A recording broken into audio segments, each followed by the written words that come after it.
তোমার আর তোমার আল্লাহর মাঝে কোনো গোপন আমল আছে নাকি যেটা আল্লাহ ছাড়া কেউ জানে না? জীবনে আমাদের প্রত্যেকের এমন কিছু গোপন আমল, ইবাদত আর দান সদকা করা দরকার যেটা দুনিয়ার কেউ জানে না, জানে আমার রব আর জানি আমি। এরকম দান থাকার দরকার আছে না নাই? তোমার জীবনে এমন কোন গোপন সদাকা আছে নাকি যেটা আল্লাহ ছাড়া কেউ দেখেনি? এই গোপন সদাকাটা আল্লাহ খুব পছন্দ করে।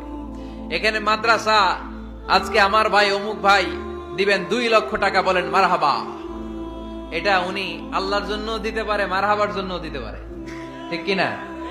কিন্তু রাতের আধারে রাস্তার পাশ দিয়ে হেঁটে যাচ্ছেন, মসজিদের দান বাক্সটা লেখা, উপরে সাইনবোর্ডে লেখা মুক্ত হস্তে আল্লাহর ঘরের জন্য দান করুন। কেউ নাই, কাক পক্ষী নাই।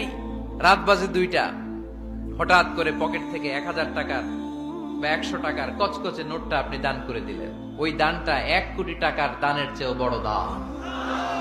কারণ দুনিয়া তোমার আর তোমার